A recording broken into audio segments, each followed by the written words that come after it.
আমি পরপর দুদিন কেন তালবিন্দারের এই লুকটা করলাম, ঠিক আছে? তো তালবিন্দারকে আমি জানতাম না, চিনতামও না।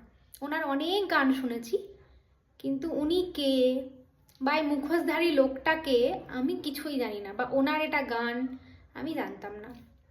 হয়েছে কি, কালকে আমি একজনের লুক দেখলাম। এবার আমি ভাবছি যে ওই লোকটা এই লোকটাই।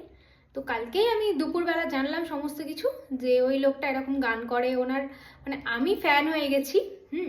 আমি নিজের দিক থেকে বলছি, কারণ একটা মানুষ মুখোশের আড়ালে সে মানে মুখোশ নিয়ে সে গান লিখে যাচ্ছে, গান করে যাচ্ছে। ওই মুখোশের বাইরে যে লোকটা, তার সাথে ওই গানের ওই পরিচয়ের কোনো যোগাযোগ নেই। এবং সেই মানুষটা কি করছে, মুখোশের আড়ালে আপনি ওনাকে চেনেন না। উনি যে তলবিন্দর সিং, ওনার এত ভালো ভালো গান আছে, আপনারা কেউ জানেন না। উনি আমাদের সামনে থাকলেও আমরা চিনতেও পারবো না।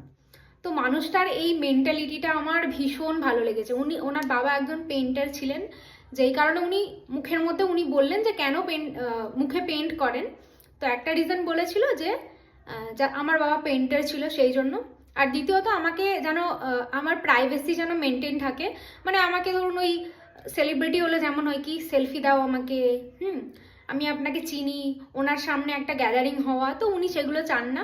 সেই জন্য উনি নিজের মুখটাকে সর্বস্ব লুকিয়ে রাখেন। যেখানে এই পৃথিবী ছুটছে নিজের ফেস ভ্যালু বাড়ানোর জন্য, কিন্তু ওই মানুষটা কিরকম, মানে আমি ফ্যান হয়ে গেছি, সত্যি কথা।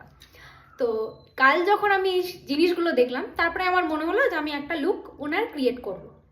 এবার আমি যে লুকটা ক্রিয়েট করেছিলাম, তো ওনার এই গুগল থেকে সার্চ করেছিলাম, আর এই মুখটা এই সামনেটা থেকে শুধু পুরোটা আমি করেছিলাম। যদি কালকে দেখো লুকটা বুঝতে পারবে। এইগুলো যে এত কিছু আছে আমি কিন্তু দেখিনি। এবার অনেকগুলো মানে ওনার যে সিঙ্গার আর কি, তলবিন্দর স্যার বলবো, তো ওনার অনেকগুলো কি না এরকম লুক আছে, যেখানে শুধু মুখটা জোকারের মতো, তো এরকম এরকম লুক আছে। তো যেই কারণে আমি যেটা দেখে করেছিলাম সেইটাতে কিন্তু প্রপার এইরকম ছিল, আমি দেখাবো। তো সেই জন্য আমার কালকে মনে হয়েছিল যে আমি ভুল করেছি, আমার এটা ঠিক হয়নি।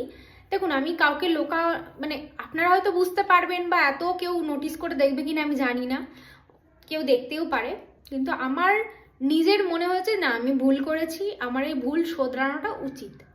সেই জন্য আমি আজকে আবার এই লুকটা ক্রিয়েট করলাম, যেটা ওই ফটোর ফুল লুক।